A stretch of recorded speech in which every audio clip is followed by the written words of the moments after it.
The rain had begun its usual Parisian whisper against the shutters of Avenue Kléber when the body was found. Madame Odette Lenoir, widow of the once celebrated art dealer Auguste Lenoir, lay sprawled across the polished parquet of her drawing-room, a crimson halo blooming beneath her hair. There was no sign of forced entry, no broken locks, no open windows. The police surgeon would later say she had been struck at the back of the head with an object heavy yet delicate, something blunt but brittle. Only one clue seemed to mock them all: 7 ashtrays arranged neatly on the mantelpiece, each holding a single cigarette butt. Inspector Javert of the Sûreté had seen many strange things in his career, but never a crime so quiet, so absurdly symmetrical. The servants had been out at the cinema. The neighbours had heard nothing except, perhaps, a faint chime of the clock striking 9. When Hercule Poirot arrived the next morning, immaculately dressed despite the drizzle, his patent shoes gleaming like mirrors, he greeted Javert with polite curiosity and stepped into the drawing-room as though entering a stage already prepared for him. 7 ashtrays, Poirot murmured. That, mon ami, is too many for one woman, unless she entertained a parliament. They're all hers, Javert replied. Madame Lenoir smoked constantly. Each day she used a new ashtray from her collection. We counted them. Always 7. Every week she would have them cleaned and replaced. Poirot's moustache quivered. A ritual, then. People who live alone often surround themselves with small symmetries. It gives them control over chaos. He knelt, examining the nearest one, a porcelain piece shaped like a lily. The butt inside was burned halfway, lipstick smudged. And yet there are 7 today. Not one for each day, but all used this very evening? Precisely, Javert said. Her maid swears she saw them all clean this morning. Poirot smiled faintly. Then we begin not with death, but with an excess of smoke. He moved slowly about the room, touching nothing, observing everything. A half-empty glass of cognac on the side table, a telephone off its cradle, a letter half tucked under a book of poetry. He noted the faint smell of perfume. Violets, sharp and old-fashioned, and the thin trail of ash leading from the armchair to the hearth. Near the body, something glittered faintly beneath the edge of a rug. Poirot bent down and extracted a small curved fragment of glass, stained at one end. From an ashtray, he said softly. Broken. Javert sighed. We thought so. But which one? They're all intact. Poirot's gaze drifted toward the 7th ashtray, the only one of dark crystal rather than pale porcelain. It gleamed differently, like ice. Tell me, he said, who visited Madame Lenoir this evening? Her nephew, Jean-Marie. He says he came at 8, left at past, and that she was alive then. He's her only living relative. Poirot nodded. An inheritance, perhaps. Always the old story. Yet as he questioned the nephew, a pale, nervous young man with tobacco-stained fingers, Poirot felt no malice in him. The boy's grief seemed genuine, and his account matched the clock on the mantel. He had come to borrow money, had quarrelled mildly, then left. He insisted he had heard her call after him. Lock the door when you go. Poirot examined the lock himself. Simple, old, and untouched. No scratches, no tampering. Whoever had killed her must have been inside before she was struck, or allowed in afterward by her own hand. That evening Poirot sat in the small salon of his hotel, sipping hot chocolate and staring at a napkin upon which he had drawn 7 tiny circles. 7 ashtrays, he mused aloud, each identical in purpose but not in soul. 6 whole, 1 broken. Why break one and leave it missing? Why replace it with another? The next morning he returned to the Lenoir apartment. The maid, weeping softly, told him that Madame Lenoir always lit her cigarettes with a silver lighter shaped like a dove. But it is gone, monsieur, she said. She never misplaced it. Poirot's eyes narrowed. A dove, yes. Symbol of peace. Yet last night there was war. He requested the cigarettes from each ashtray, had them laid out upon white paper. 6 were the same brand. Turkish blend, fine and pale. But the 7th was different. Darker, cheaper, with a faint odour of vanilla. A visitor smoked this one, Poirot said. Someone she wished to please, perhaps. He held the butt delicately. Madame Lenoir did not entertain often, I think. Never, said the maid, and she feared gossip. Only the young master visited. Poirot turned the cigarette between his fingers, and yet she prepared 7 ashtrays, as though expecting company. He left shortly afterward. walking through the damp morning streets. The tobacconist 2 streets away confirmed that Madame Lenoir bought her cigarettes regularly. Always the same brand, never vanilla. But a woman matching her description had come in 2 days earlier to buy an entire box of the cheaper kind. Said it was for a friend, the man said. That evening, Poirot requested Javert to gather the household once more in the drawing-room. The 7 ashtrays were arranged again upon the mantel. The detective stood before them like a priest before an altar. "Observe, mes amis," he said quietly. "The ashtrays tell us everything. 6 are the cigarettes of Madame Lenoir, 1 belongs to another. But the killer, in haste, or perhaps in panic, broke the ashtray that held it. Why? Because it was the only evidence of his presence. He replaced it with another from her collection, not realizing the difference in material. Thus, 1 crystal among porcelain, the symmetry broken." Javert frowned. Then the murderer smoked the 7th cigarette? Oui, and that murderer was not the nephew. He smokes cigars, not cigarettes. Poirot turned toward the maid, who'd gone pale. "But you, mademoiselle, smoke the vanilla blend, do you not?" Her hand trembled. I sometimes—" Poirot's voice softened. "Madame Lenoir discovered you stealing from her. You came to plead forgiveness. When she refused, you struck her, with a broken ashtray perhaps, in anger or despair. You meant only to silence her. But you replaced the ashtray thinking no one would notice." The woman collapsed into tears. "It was an accident," she sobbed. "I loved her, but she said she would send me away. I didn't mean—" Poirot's gaze was gentle, sorrowful. "I believe you, ma chère. But accidents, once born of anger, do not forgive themselves." As the police led her away, the little Belgian turned once more to the mantelpiece. 7 ashtrays, he murmured, 1 for each day, 1 for the truth, and the truth, as always, leaves a little ash behind. Poirot remained in the quiet of the Lenoir drawing-room long after the police had gone.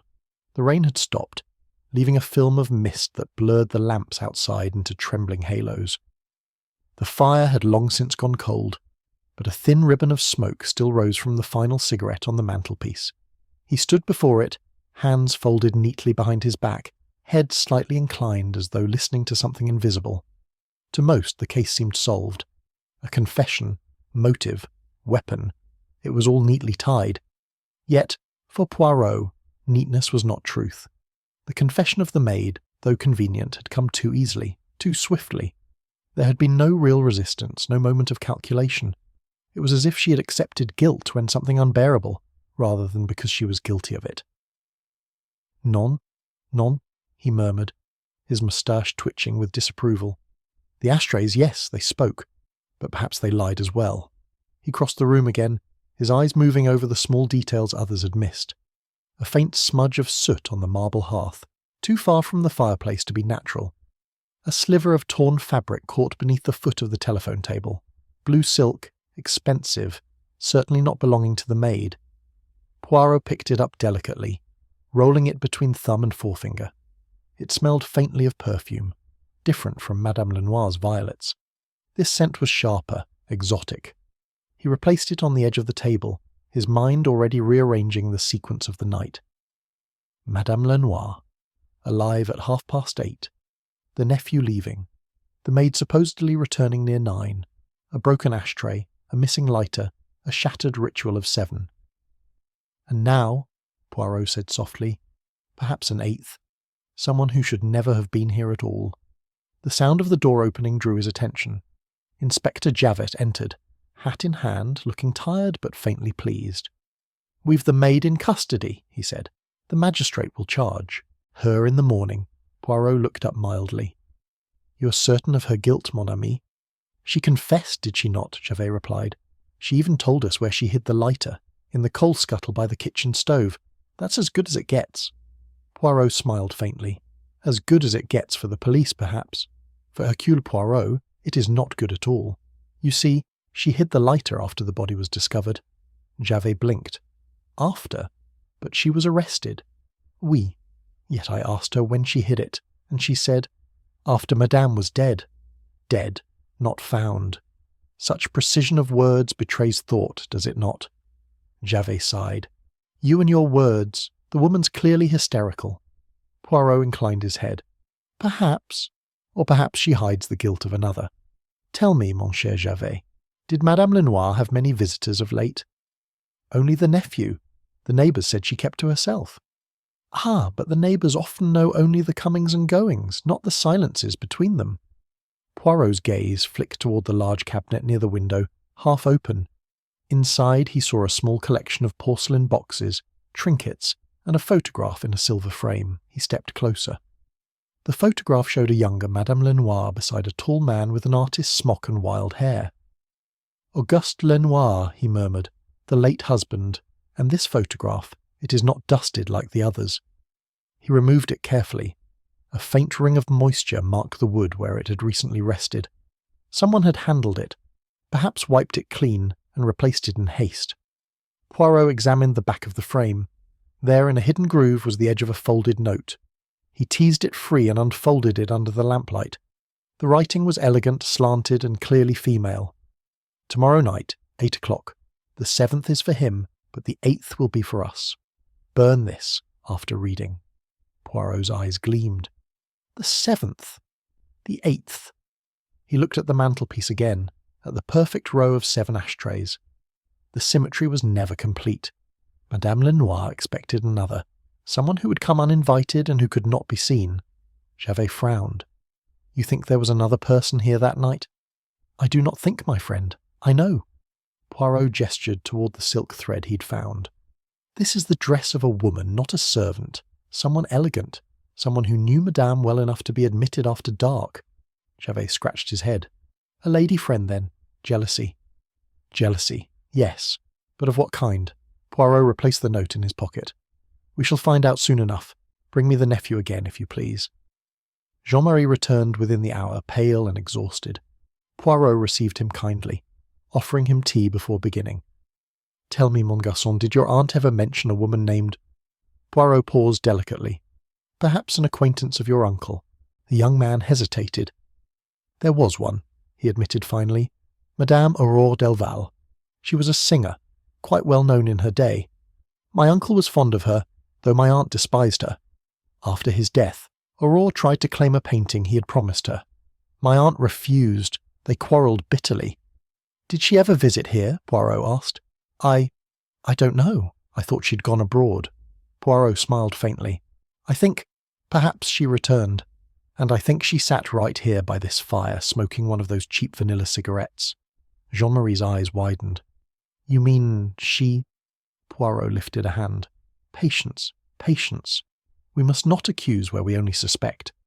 But it is interesting, is it not, that your aunt bought such cigarettes days before her death? Perhaps she wished to make a guest feel welcome, or to mock her with hospitality. He stood, brushing invisible dust from his sleeve. You see, my young friend, crime is rarely born of sudden passion. It is planted long before, watered with resentment, and blooms only when pride takes root. When Jean-Marie left, Poirot remained staring at the mantel once more. The rain had begun again, soft and steady. He felt the faint stirrings of the pattern he always sought, the small, perfect rhythm hidden beneath chaos. 7 ashtrays, a broken ritual, a letter promising an 8th, a lighter hidden after death, a confession too ready. Non, he whispered. The maid is guilty of fear, not murder, and somewhere in this city there is a woman with perfume of the East and ashes on her soul. He straightened, buttoned his coat, and turned toward the door.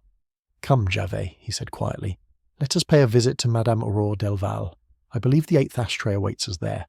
The rain had followed them across the city, drumming softly against the taxi roof as Poirot and Inspector Javert made their way to Rue des Abbesses.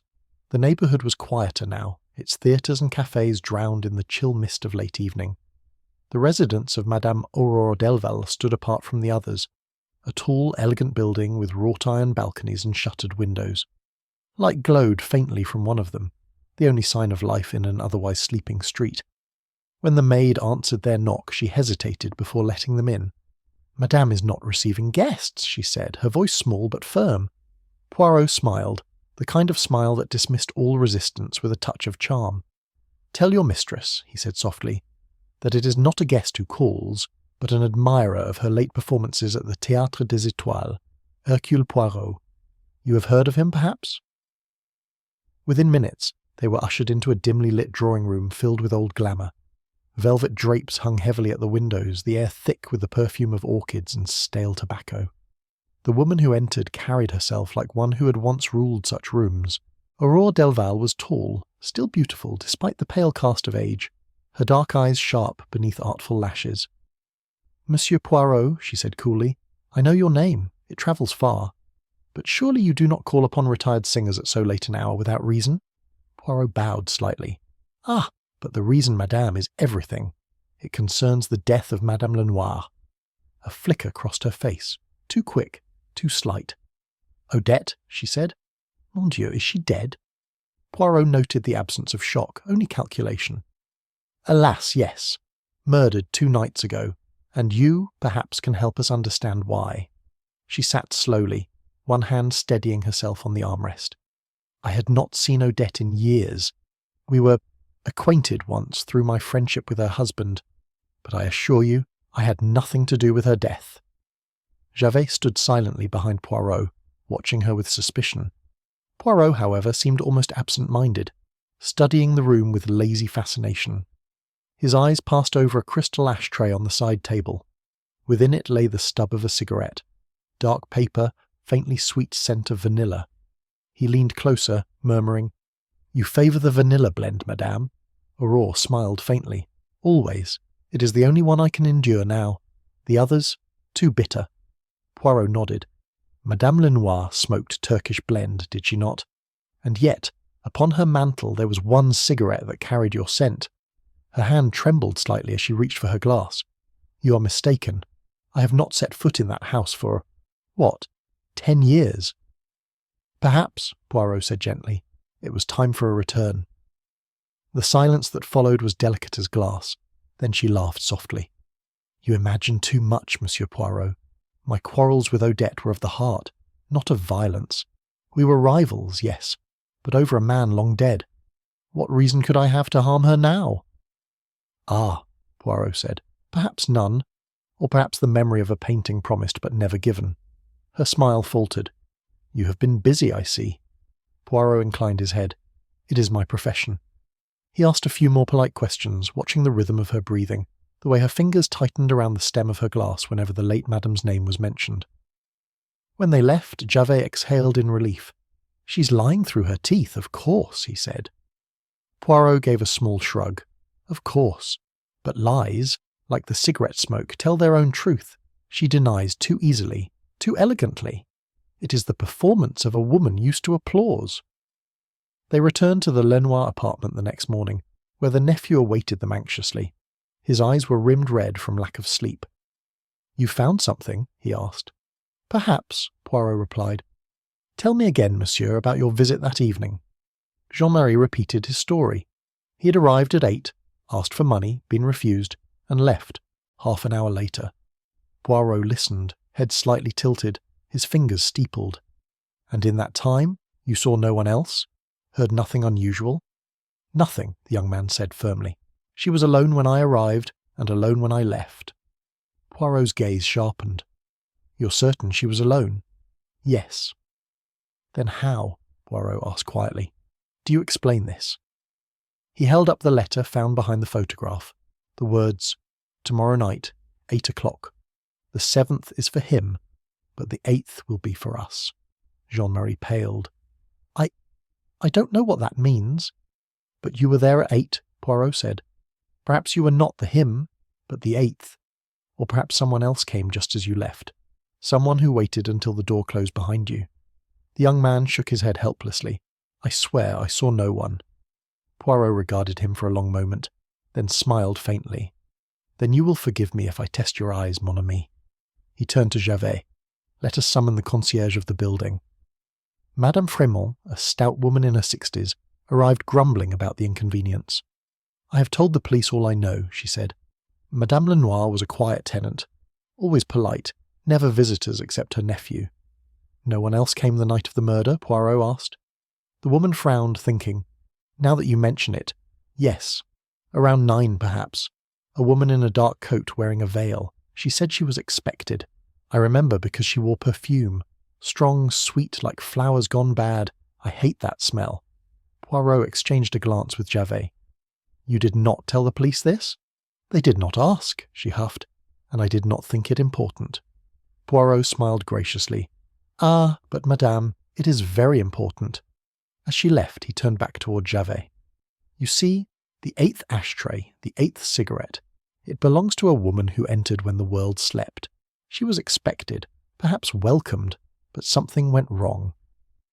Later that afternoon, Poirot requested a private word with the maid, still held at the police station. She looked smaller now, defeated. "I told the truth," she whispered as he entered. "It was me who hid the lighter. I thought it would look like theft, not murder." Poirot sat opposite her, his voice gentle. "And did you also hide the note?" She shook her head. "No note." "Did Madame Lenoir speak of expecting a visitor?" The maid hesitated. "Yes. She said someone would come that night, someone she had not seen in a long time. She told me to polish the crystal ashtray, the one she never used." Poirot nodded, closing his eyes briefly. The image fit now, piece by piece, the prepared ashtray, the foreign scent, the broken symmetry. He rose slowly. "Thank you, mademoiselle. You have done well. One final question. When you entered the room and found her, was the letter still upon the table?" "No, monsieur," she said after a moment. "I saw only the broken ashtray. The letter must have been taken." When Poirot stepped out into the corridor, Javert was waiting. So, what now? Poirot adjusted his gloves with quiet precision. "Now, my friend, we return to Madame Aurore Delval. We shall listen once more to her song, for I believe she sang one verse too many." Outside, the rain had stopped, and the clouds parted just enough to let a thin blade of light fall across the street. Poirot paused at the threshold, his eyes reflecting that narrow gleam. "There is deception in every silence, Javert," he murmured, "and some silences speak more loudly than cries." The cab ride back to Montmartre was silent. Javert sat beside Poirot, frowning at the passing blur of rain-slicked lights. "You're certain she'll speak this time?" he asked. Poirot smiled faintly, his eyes half closed. "Oh, she will speak, my friend. When people lie, they wish to convince themselves as much as others. It exhausts them, and tired people talk." By the time they reached Madame Aurore Delval's building, the night had deepened into a pale fog. Inside, the air smelled of jasmine and cigarette smoke. She was waiting in the same chair, a silk robe draped loosely about her shoulders. The lamp behind her cast a golden haze through her hair, and her expression was one of weary amusement. "Back again, Monsieur Poirot. You must think me quite the villain." Poirot inclined his head. "Not the villain, perhaps, only a performer who has forgotten her audience has changed. May we sit?" She gestured gracefully toward the sofa. "As you wish, but I warn you, you will learn nothing new." Poirot seated himself, resting his cane beside him. "We shall see. You were fond of Auguste Lenoir, yes?" Her eyes flickered with something unguarded, then cooled again. "Fond? I loved him. He was everything I was not. Calm, patient, unselfish. Odette never deserved him." "Ah," Poirot murmured. "And when he died, Madame Lenoir inherited everything?" Aurore's voice tightened. His gallery, his house, his fortune, even the paintings he promised to others. She was greedy, Monsieur Poirot. She kept his world locked away like a mausoleum. Poirot nodded slowly. "And you? What did you keep?" Her lips curved. "Only memories and bitterness. It keeps one alive." Javert, impatient, cut in. "You visited her 2 nights ago. You smoked your vanilla cigarettes in her salon. You quarrelled." Aurore laughed softly. "Do you accuse me outright, Inspector? How very direct." She leaned forward, eyes gleaming. "Yes, I went there. She sent for me, can you imagine? After all these years. Said she wished to make peace." Poirot's brows lifted. "Peace, madame? Or confession?" "Peace," Aurore replied sharply. "She said she had something of Auguste's that belonged to me. I went because I wanted to believe her. Foolish, wasn't it?" "What? Did she give you?" Poirot asked. "Nothing. We argued. She was cruel. She said she had destroyed the painting he promised me. I called her a liar. Then she laughed. That laugh." Aurore's voice trembled, anger darkening it. "I left her alive. If she died afterward, it was not by my hand." Poirot studied her quietly. The emotion seemed real. too unguarded for pretense, but something still rang false. "And yet, madam," he said softly, "you forgot one detail. You told us before that you had not seen her for 10 years. Now you say you quarrelled 2 nights ago." For a moment's silence, then her lips parted in a slow, rueful smile. "You have me there, monsieur. Very well, I lied. I saw her once last month. She sent a note saying she was ill and wished to speak privately. I went. She asked me to forgive her. I refused. That is the truth." Poirot inclined his head. "A truth among many, perhaps." When they left, Javert muttered, "She's still hiding something." Poirot's eyes narrowed as they stepped into the fog. "Yes, but not the kind of guilt you think. She hides her pride. Her words betray no fear of discovery, only of humiliation. That, Inspector, is not the heart of a killer." The following morning, Poirot visited the nephew once more. Jean-Marie received him in a café near the river, visibly frayed. "I can't sleep," he confessed. "Everywhere I turn, they look at me as though I killed her." Poirot stirred his coffee, eyes thoughtful. "Perhaps because you are her heir." The young man flushed. "Yes, but she would have given it to me eventually. I had no reason—" "No reason to hurry, you mean?" Poirot asked gently. "Yet I wonder. You were in debt, were you not? Gambling, perhaps?" Jean-Marie's eyes widened. "Who told you that?" Poirot smiled slightly. "It is my business to know. You owed a sum to a certain money-lender on Rue du Havre, a man of unpleasant reputation.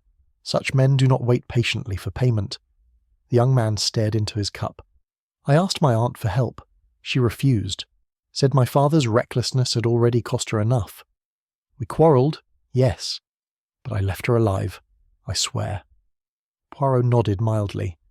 "You left through the front door?" "Yes." "And locked it behind you?" "Yes." "Yet the concierge saw a veiled woman arrive only minutes later." He looked up sharply. "A woman?" Poirot watched him closely. "You did not see her as you left?" "No." He hesitated, then frowned. "But I did notice a car at the corner, idling, a dark one, with the curtains drawn. I thought nothing of it." Poirot's eyes glinted. "And you remember the time?" "Just before 9. When he'd gone, Poirot sat back, his mind quietly arranging the puzzle. The nephew, motive of desperation, but not the cruelty of deceit. Aurore, motive of resentment, but no greed. The maid, motive of fear, but no gain. Each one with a reason, Poirot murmured, and yet none that fits the manner. The weapon was fragile, the act sudden. Not rage, not calculation. Something in between, impulse guided by opportunity. Later that day he asked Javert to bring him the inventory of Madame Lenoir's collection. They sat in the dim police office, the rain whispering against the windows. Poirot examined each item listed. Paintings, jewels, rare vases, the set of ashtrays, until one detail caught his eye. "The 7th, he murmured. "Always 7, but the 8th. Where is it listed?" Javert scanned the papers. "There's no 8th. The collection stops at 7. Poirot leaned back, smiling faintly. "Ah, but the note said otherwise. The 7th is for him, the 8th for us." She meant not ashtrays, but sins.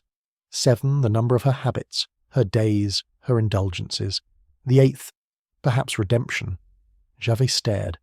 "You're speaking in riddles again." Poirot ignored him.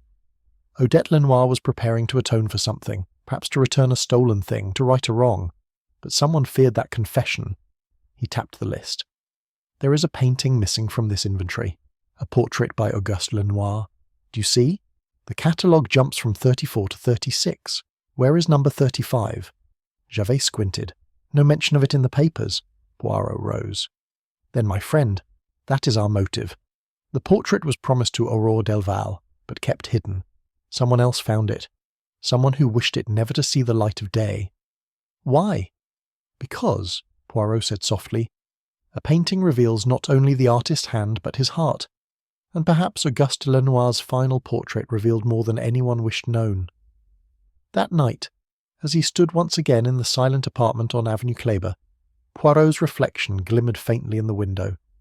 The room was still, except for the 7 ashtrays gleaming on the mantel like patient witnesses. He looked at them one by one, then whispered, "Greed, jealousy, revenge, fear. Each has left its mark, but which, I wonder, has the courage to hide behind love? He straightened, the faintest spark of revelation flickering behind his calm expression. The portrait will tell me, and whoever took it, he said softly, has already betrayed themselves. It was 3 days later when the call came. Inspector Javert, breathless with triumph, appeared at Poirot's hotel room before breakfast, his coat dripping with morning rain. "We've found it," he exclaimed. "The missing painting, hidden in Aurore Delval's apartment, behind a false panel in her wardrobe. Her initials are carved on the frame. That's motive enough, isn't it? She stole it, killed Madame Lenoir when she was discovered, then tried to conceal it." Poirot set aside his newspaper and regarded him calmly over the rim of his cup. "Mon cher, you are excited. That is dangerous for a policeman." Javert threw down a photograph of the painting. Portrait of a lady in blue. The image was haunting. A young woman seated by a window, hands clasped, her gaze both proud and sorrowful. The signature of Auguste Lenoir was faint at the corner.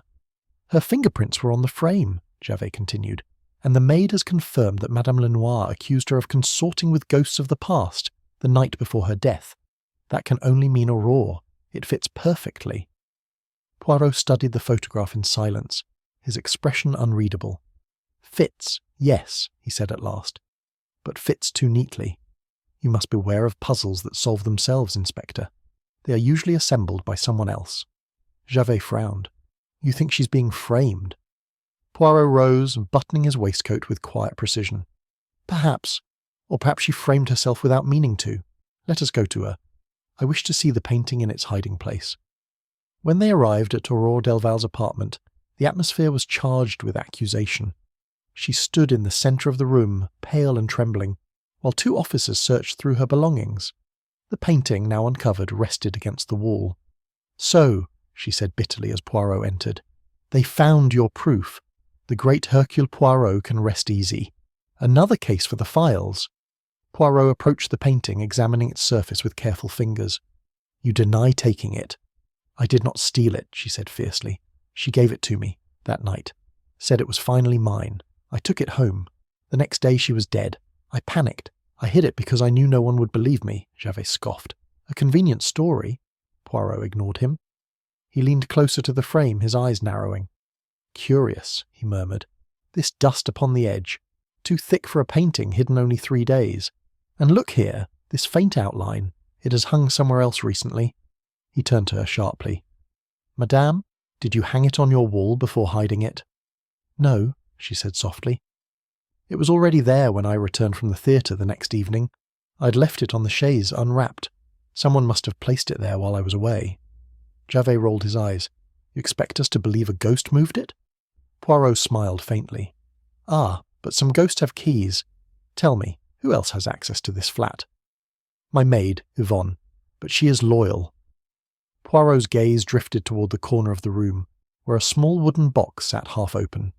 Inside he saw an empty cigarette case, Madame Lenoir's silver dove lighter engraved with her initials. He said nothing, only closed the box with a soft click. Back at the Sûreté later that afternoon, Javert wasted no time preparing the report. "We have motive, opportunity, and evidence," he said. "She's finished." Poirot sat quietly at the desk opposite him, his hands steepled. "Yes," he said. "Finished like a play whose final act was written by the wrong playwright." Javert groaned. "Poirot, not everything is theatre." "Oh, but life is, mon ami. Consider, Madame Delval hides a painting too large to conceal easily, yet does not destroy it. The painting reappears exactly when the police begin to falter. The lighter is found where only the killer would place it. And above all, this." He slid the photograph of the portrait across the desk. "Do you notice her eyes?" Javert leaned closer. "The woman's eyes. Oui, the portrait is of Madame Lenoir herself, but not as the world knew her. It was painted 20 years ago, when she was still Odette Varnier, the chorus girl who stole a painter's heart. Look at the expression, Inspector. This is not a wife's portrait. It is a lover's." Javert blinked. "You mean—" "I mean Auguste Lenoir painted not his wife, but his mistress. And that mistress," Poirot said softly, "was Aurore Delval." Javert sat back, stunned. "Then why hide it?" Because, Poirot said, someone wished to bury not a theft but a truth. Madame Lenoir discovered the portrait, learned the truth, and confronted Aurore. But there is more. He rose, pacing slowly. The handwriting on the note found in the photograph frame. Delicate, feminine, but written by someone unused to writing letters of passion. I compared it to Madame Lenoir's account books. It is hers. She wrote it to herself. Javert stared. To herself? Poirot nodded. Oui, a woman tormented by guilt, by suspicion, perhaps by illness. She prepared her ritual of 7 ashtrays as always, but that night she added an 8th, a symbol of confession. She intended to summon Aurore, reveal the painting, and perhaps destroy it together as an act of closure. Instead, another came. Another? Someone who feared what she might reveal. Someone who had most to lose from scandal. Javert rubbed his temples. The nephew again. Poirot's voice was quiet. He is poor, yes, but not cruel. No, someone else. Someone who moved unseen, who knew the house well enough to enter without forcing the lock. Someone who could find a hidden lighter and return it where it would incriminate another. Before Gervais could reply, a clerk burst into the room holding a telegram. "From the coroner, sir," he said breathlessly. "Preliminary report on the weapon fragment recovered from the crime scene. It wasn't glass after all, it's crystal. Leaded. Expensive. Matches the missing 8th ashtray from the Lenoir collection." Poirot took the paper slowly, a faint gleam in his eyes. "Ah, so the 8th ashtray did exist after all. The key piece, gone until now." Javert grinned. "Then we've got her. The maid said she polished the crystal one." Poirot shook his head gently. "Patience, my friend. The crystal ashtray was used as the weapon, yes, but who would know its value? Who would recognize that it was not porcelain? But priceless? Not the maid, not the nephew. Only one who knew art, who handled fine things daily." He placed the telegram down with care. "We have been chasing smoke while the flame burned elsewhere. There is still one more act to this play, and the curtain has yet to fall." By evening the newspapers had declared it solved. Madame Delval arrested in Lenoir murder. Her photograph appeared beneath bold headlines, and the public devoured the story of jealous lovers and stolen art. But Poirot, sitting alone in his quiet hotel room, read none of it. He sat before the window watching the reflection of the rain slide down the glass. Something was wrong, terribly wrong. The pieces fit, yes, but too easily. Aurore's fear had been real, not guilt but dread, and someone, somewhere, was still moving within the shadows, unseen, waiting for the next move. Poirot closed his eyes, whispering to the silence, "There is order in chaos, if one listens long enough. The true hand has not yet shown itself. It waits, like a player who knows the final line." Outside, the bells of Saint-Augustin tolled the hour. Somewhere in the city, another door closed quietly, and a faint echo of laughter drifted through the mist. It was not over yet. The following morning dawned with a pale light that seemed reluctant to touch the rain-soaked streets of Paris. Poirot rose early, his mind restless despite the outward calm that marked his every movement. Downstairs, the newspapers lay upon the concierge's desk, their headlines bold and triumphant. Famous singer confesses by silence, the Lenoir case closed. Poirot allowed himself a small sigh as he turned the page. The press was always eager for endings. Truth, however, was seldom so obedient. By 10 o'clock, Inspector Javert arrived, his expression smug with satisfaction. "It's all wrapped up, Poirot. Madame Delval will stand trial. The evidence is clear, the motive plain.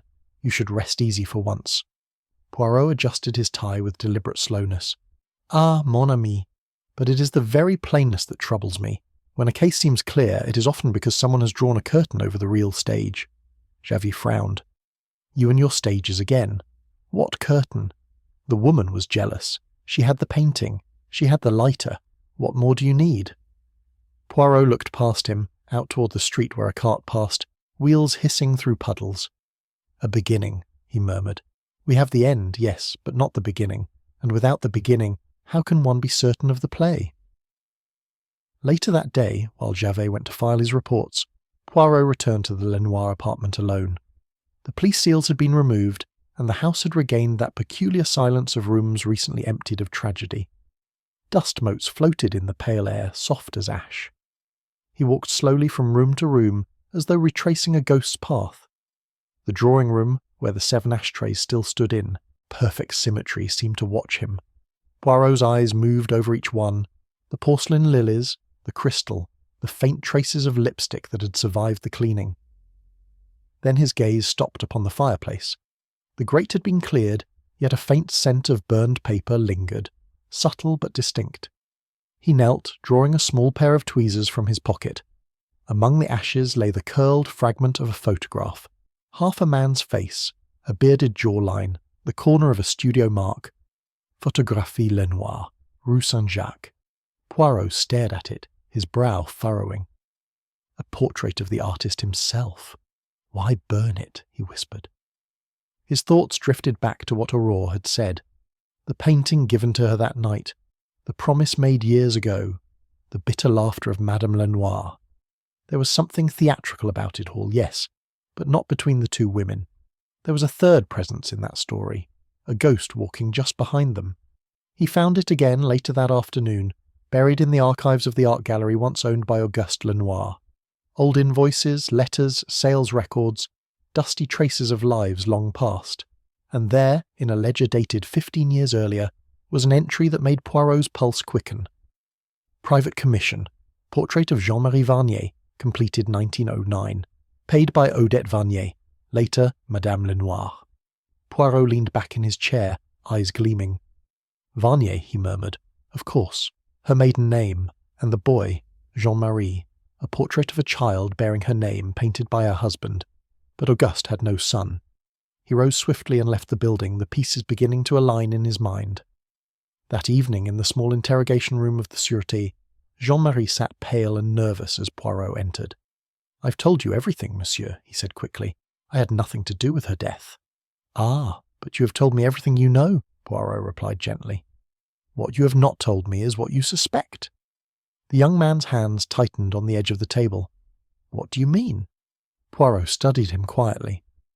"You were raised by your aunt after your parents died, yes?" "Yes. She took me in when I was 12. And she treated you as a nephew, a kindness perhaps, tinged with something colder." Jean-Marie hesitated. "She could be distant, but she gave me everything I needed." Poirot's voice softened. "And yet you carry her name, not the name of your father, who I think was never truly known to you." The young man's eyes flickered, uncertainty deepening. "My father died before I was born," Poirot nodded. "So you were told. But tell me, did you never notice how she avoided questions about him? How she flinched when someone mentioned Auguste Lenoir's name in your presence?" Jean-Marie stared at him, colour draining from his face. "You mean?" Poirot leaned forward. "I mean, my dear boy, that you're not her nephew at all. You are her son." The silence that followed was heavy and terrible. Jean-Marie's breath came unevenly. "Her son, and my father, was Auguste Lenoir himself," Poirot finished gently. "A secret she kept to preserve her reputation, to protect the name of her husband and herself. She raised you as her sister's child, a fiction no one dared challenge." Jean-Marie's voice was hoarse. "But why keep it secret?" "Because," Poirot said, "she was once a dancer, an unmarried woman in love with a painter already engaged to another. To reveal it would have destroyed them both. So she became Madame Lenoir, the respectable wife, the guardian of his art and the keeper of his sin." The young man covered his face with his hands. "Then all of this, all of it, was built on a lie." Poirot's tone was grave. "A lie that someone else discovered, someone who used it." He left the room in silence, the revelation pressing heavily upon him. Outside, Javert was waiting, irritated. "You've been at this for hours. What could his parentage possibly have to do with murder?" Poirot's eyes glittered. "Everything, my friend. It ties them all together, the aunt, the singer, the boy. It explains the secrecy, the jealousy, and the fear." Javert folded his arms. "You think the murder's about the past, not the painting?" Poirot gave a small nod. "The painting was only the spark. The true fire lay buried for decades. Imagine a woman haunted by guilt, an old rival still bitter, and a son who never knew his name. When one sought confession, another saw danger." He paused at the door, his voice quiet but firm. "Madame Lenoir's death was not the end of something, Inspector. It was the culmination of a sin left unspoken for 20 years. The hand that struck her did not belong to an enemy, but to someone she tried to protect. Javert frowned. You mean Jean-Marie? Poirot shook his head slowly. No, he was the consequence, not the cause. The one who feared his discovery most of all was not the son, nor the lover, but someone who profited from both. Who? Poirot's gaze drifted toward the window where the city lights shimmered like tears against the mist. That, my friend, is what we shall soon uncover. The past is spoken, and it whispers not of love, but of betrayal. He turned, his voice low. There is someone who stood between them all, who knew of the boy's true parentage, who managed the finances of the Lenoir estate, who arranged the sales of paintings and perhaps their forgeries, someone who could replace one canvas with another, or one truth with its shadow. We have been chasing passion, Javert, when we should have been chasing profit. Javert's face hardened. You mean the lawyer? Poirot smiled faintly, the corners of his eyes crinkling. Ah, you remember him at last. Monsieur Duval, executor of the estate, collector of signatures, and the only man with keys to both, the Lenoir house, and Madame Delval's apartment. Tell me, my friend, shall we visit him tonight? The rain began again, soft but steady, as they stepped out into the dark. The city seemed to exhale, the old secret stirring like dust in the air. Poirot buttoned his coat and glanced toward the river, where the reflections of street lamps rippled like half-remembered sins. Justice, he murmured, is never content with the present. It always returns to where the story began. The carriage lamps flickered, as Poirot and Javert stepped out before the offices of Monsieur Henri Duval, the late Auguste Lenoir's legal adviser and executor. The building loomed dark against the rain-streaked boulevard, its windows reflecting the faint tremor of passing streetlights. Inside, the scent of old paper and varnished wood hung heavily in the air, mingling with something subtler. Fear, perhaps, or guilt carefully perfumed over the years. Duval received them with well-rehearsed calm. He was a man of measured gestures and impeccable grooming, silver hair, neat pince-nez, and the composed politeness of one who had made a profession out of secrets. Messieurs, he said, rising from behind his mahogany desk, to what do I owe this visit at such an hour? The Lenoir matter, I presume? Just so, Poirot replied pleasantly. It is nearly resolved, I'm told. Yet, before I permit my conscience to rest, I must trouble you for a few clarifications. Of course, said Duval, his tone smooth. The estate has been in my care for many years. Whatever I can provide, I will. Poirot moved around the room, his hands folded behind his back, pausing to admire a small marble bust upon a side table. A fine likeness, he said. Madame Lenoir, perhaps? Duval inclined his head. Commissioned after her husband's death. She insisted upon perfection. Ah, murmured Poirot. Perfection. Such a dangerous pursuit. One spends a lifetime chasing it, and in the end, it leads only to destruction. The lawyer gave a polite smile. A philosopher as well as a detective, I see. Poirot turned sharply, his gaze suddenly bright.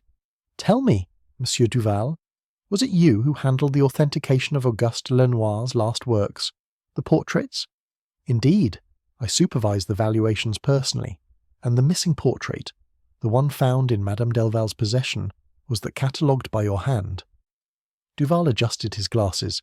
Yes, though it was never meant for sale, its existence was something of a complication.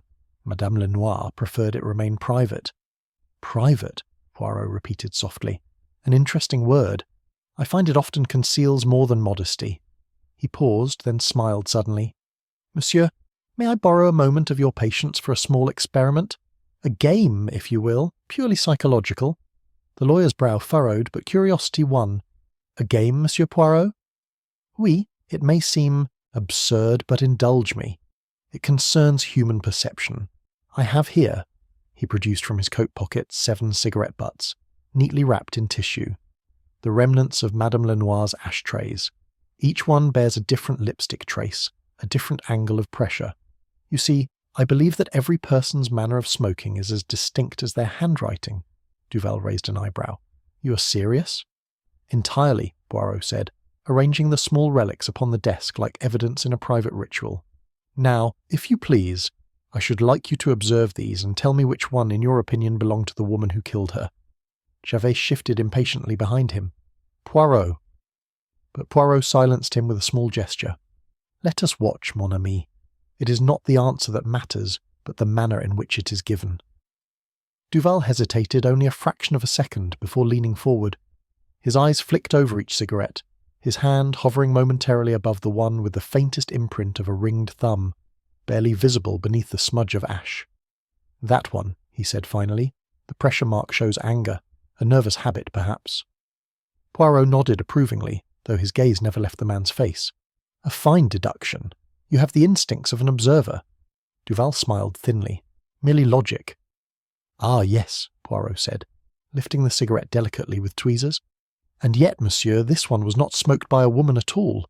It was found near the telephone, the one place Madame Lenoir never sat. A man smoked this cigarette. The faint impression, you see, of a wider lip and the edge of tobacco pressed inward, not out. You chose it too quickly."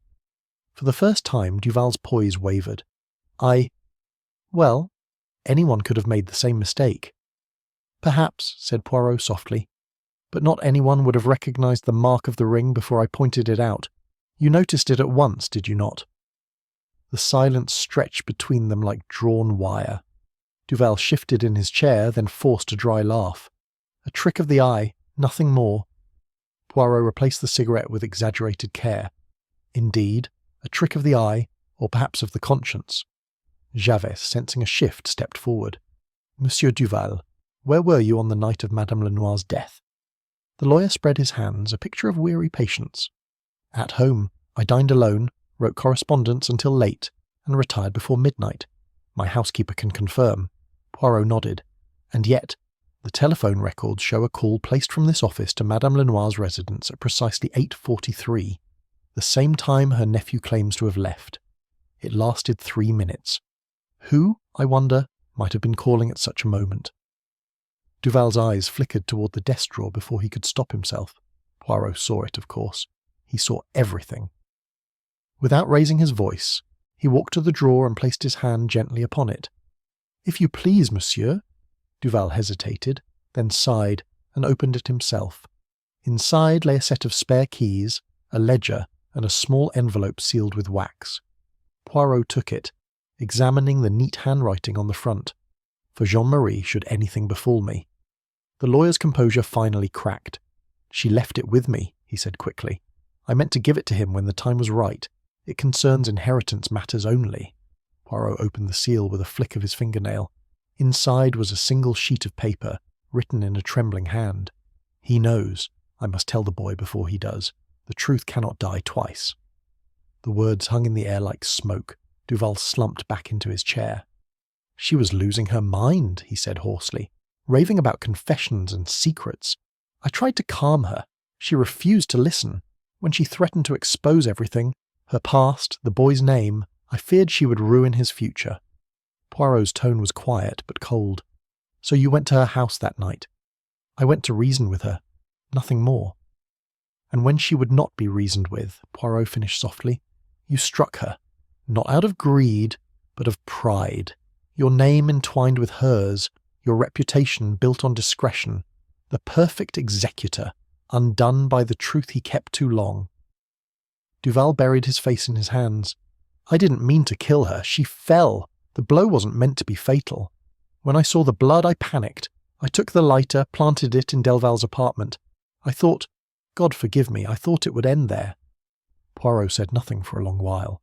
The ticking of the desk clock filled the silence. At last he turned to Javert. "You see, mon ami, psychology triumphs again. A man may guard his tongue, his fortune, even his crimes, but never his reflex. The eyes betray what the lips conceal." As they led the broken man away, Poirot lingered by the door, gazing once more at the marble bust of Madame Lenoir. The shadows carved across her face seemed almost alive in the lamplight, serene, distant, and faintly accusatory. "She was ready to confess," Poirot murmured. "But the truth, like art, is a dangerous thing when kept too long in the dark." He straightened his hat and stepped out into the rain, his small figure framed against the lamplight. The night swallowed him whole, but the faintest echo of his voice lingered behind. "In every crime there are 2 deaths, the body and the silence that follows it. The rain that had followed Poirot through Paris seemed finally to have exhausted itself, leaving behind a city washed clean yet uneasy. The dawn crept pale and cautious across the rooftops as the detective sat by the window of his small hotel suite, gazing at the letter he had taken from Duval's drawer. The confession it contained was brief but devastating. Clear proof of intent written in Madame Lenoir's own hand. It was the thread that tied every hidden truth together, the one piece that could silence speculation forever. Yet Poirot's satisfaction was not complete. The elegance of the puzzle still troubled him. It had resolved too smoothly. No crime ends where the confession begins, he murmured to himself. There is always one more act, one last movement before the curtain falls. He placed the letter carefully inside an envelope, sealed it, and slipped it into the inner pocket of his coat. By midday he would deliver it to the magistrate, and the case, at least by the world's reckoning, would be closed. Javert arrived shortly after breakfast, still flushed from the previous night's triumph. "You've done it again, Poirot," he said, beaming. "The papers are calling it the most brilliant unravelling of a mystery in years. Duval will confess before sunset, you'll see. The magistrate has already scheduled the formal statement." Poirot gave a small nod. "Let us hope he does not change his mind. Pride, even wounded pride, is a stubborn creature." "Bah," Javert said, waving a hand. "He's finished, and when that letter you found is submitted as evidence, there'll be no doubt." Poirot regarded him thoughtfully. "Yes, about that letter. It is very precious to our case. I shall deliver it myself to the Palais de Justice. One must never entrust the truth to too many hands." They left together, the city beginning to stir around them. As they crossed the Seine, Poirot noticed a shadow following at a polite distance, a dark figure with a hat pulled low. When he turned, the man slipped into a side street, vanishing as though absorbed by the fog. Poirot said nothing, but his brow furrowed slightly. At the Palais he handed the envelope to the clerk on duty, ensuring every seal was witnessed and signed. Only then did he allow himself a rare sigh of relief. But the feeling did not last. That evening a messenger arrived at his hotel, pale and breathless. "Monsieur Poirot, it is urgent. The magistrate requests you immediately." Within half an hour Poirot stood once again in the marble hall of the Palais. The magistrate was waiting, his face grave. "Monsieur Poirot," he said, "I regret to inform you that the letter you submitted this morning—" He hesitated, searching for words. "It is gone." Poirot's eyes narrowed. "Gone? How?" The evidence room was entered. Nothing else was taken, nothing disturbed, only the envelope. The seals were cut cleanly. There was no sign of forced entry. Javert swore under his breath. "Inside job," he muttered. "Someone in the building?" Poirot remained silent for a long moment, his expression unreadable. Who knew the letter existed? The magistrate spread his hands helplessly. "Only ourselves, the clerk who received it, and Inspector Javert," Poirot finished quietly. Javert flushed. "Now see here, Poirot." "I make no accusation, mon ami," Poirot said softly, "but facts, they are stubborn things. Someone knew the value of that letter, and someone fears what it would reveal if examined more closely." "What more could it reveal?" Javert asked irritably. "It already damned Duval." "Perhaps," Poirot murmured, "or perhaps it damned someone else entirely." That night Poirot requested access to the evidence room himself. The chief clerk protested, but a word from the magistrate was enough. Inside, the space was silent and immaculate. Rows of wooden cabinets, each drawer labelled with case numbers and dates. Nothing seemed out of place. Only one drawer, the one labelled Lenoir case, bore the faint scent of perfume. Not violets, the late Madame's scent, but something sharper, more modern. Poirot recognised it instantly. "Jasmin noir," he said softly. "The fragrance of Madame Aurore Delval." He stood very still. So, someone visits the cage of her own making. When he returned to his hotel, fatigue pressed against his temples, but his mind burned with clarity. If Madame Delval had entered the Palais, she had done so not out of fear, but necessity. Perhaps to protect someone, perhaps to conceal something worse than murder. The next morning he found her waiting in the lobby. She was veiled, dressed in mourning black, her gloved hands trembling around a folded newspaper. "I came before they could summon me," she said quietly. They will blame me for this too, won't they? The letter, it's gone, they say, and now it will look as though I had something to hide." Poirot motioned for her to sit. "Madame, it is curious that you should appear before I sent for you." Her eyes flashed beneath the veil. "You think I took it?" "I think," Poirot said gently, "that you knew it would vanish. You came to make certain of my reaction. Tell me, did you go to the Palais last night?" She hesitated. "Yes," she whispered finally. "I went to beg the magistrate for leniency for Duval. He was not a bad man, only weak, but they would not let me see him." "And the letter?" Her voice broke. "I never saw it, I swear." Poirot studied her face, the trembling of her fingers, the tension in her voice. "No, madame," he said at last. "I believe you didn't take it, but you know who did." Her silence was answer enough. Poirot leaned closer. "The nephew, perhaps? Or one of Duval's associates?" She shook her head. "No, not Jean-Marie. He's fled Paris. He sent me word this morning. He said the police would never believe him innocent now." "Then we have achieved the murderer's purpose," Poirot murmured. "The guilty hides behind the chaos, and the innocent runs from it." He rose and crossed to the window, watching the rain begin again, soft and insistent against the glass. "Madame, the one who took that letter knew what it contained, but more importantly what it did not contain. It was written to reveal a truth, yet it was vague, too vague. The killer feared not exposure but misinterpretation." She frowned. "I don't understand." Poirot turned slowly. "Because the letter did not accuse Duval alone. It warned of another, a shadow, a man who knew the Lenoir secret before anyone else, one who profited from it. The letter may be gone, but I remember every word. It said, 'He knows. I must tell the boy before he does.' The masculine pronoun, he, not Duval, someone else entirely." "Then who?" she whispered. Poirot's gaze darkened. "That is what I must now discover. But whoever it is, madame, they are close, very close, too close to the heart of this investigation." As she rose to leave, Poirot noticed the faint trace of mud at the hem of her dress, fresh, not from the city streets, but from somewhere rural, somewhere outside Paris. "Madame," he said softly, "before you go, where did you last see Jean-Marie?" Her hesitation was only a breath, but enough. "He wrote from Fontainebleau," she said. "He's hiding in his father's old studio there." Poirot's smile returned, though it was tinged with sadness. "Ah, the circle closes. Always it returns to the painter's hand." That night he wrote a single note to the magistrate.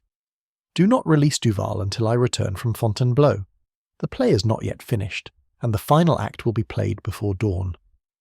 Outside the rain thickened once more, a relentless whisper against the city that refused to sleep. Somewhere within it, a hand moved through darkness, burning, hiding, or stealing again, determined that the truth, once buried, should never be exhumed. And Poirot, alone in his room, folded the note with delicate care. His eyes gleamed faintly beneath the lamplight as he whispered, "Ah, mon cher assassin, you play well, but the little grey cells, they do not sleep." The train to Fontainebleau left Paris under a low, oppressive sky. The rhythm of the wheels was steady, hypnotic, and yet Poirot's mind refused to rest. He sat alone in the compartment, eyes half closed, fingers drumming lightly upon the armrest as the landscape blurred past. A wash of wet fields and dark trees. Somewhere ahead lay the painter's old studio, and within it, the last living thread of the Lenoir secret.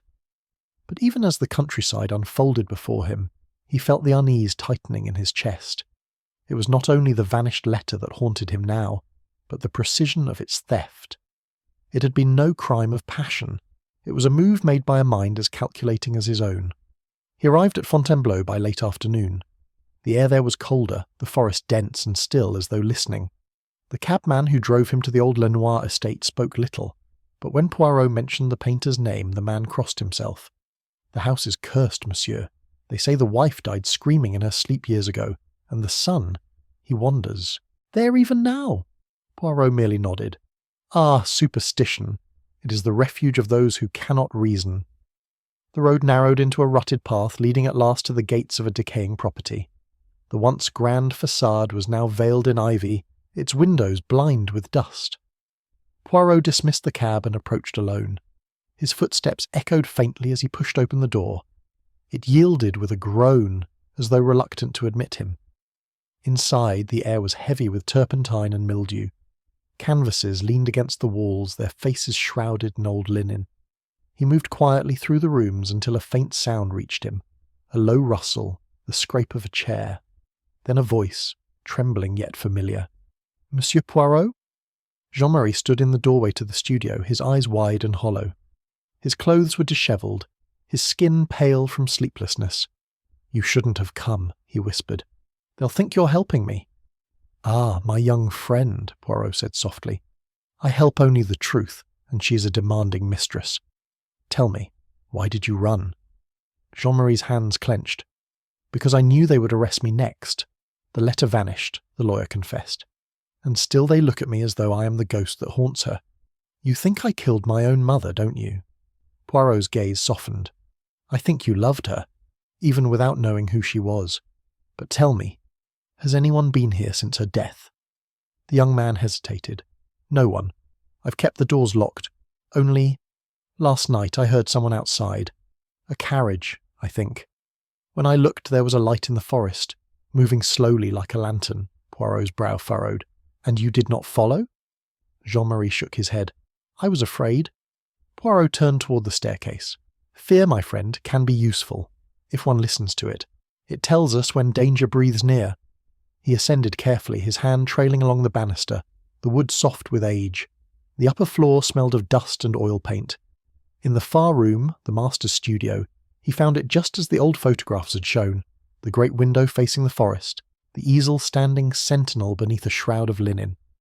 But as Poirot drew nearer, he stopped abruptly. The shroud was new, too clean, too recently folded. He removed it with slow precision. Beneath it stood not a blank canvas, but a portrait. Fresh, unfinished. It was the face of Jean-Marie, rendered in bold strokes, his eyes dark and haunted. The brushwork was recent. Poirot's pulse quickened. "Mon Dieu," he whispered.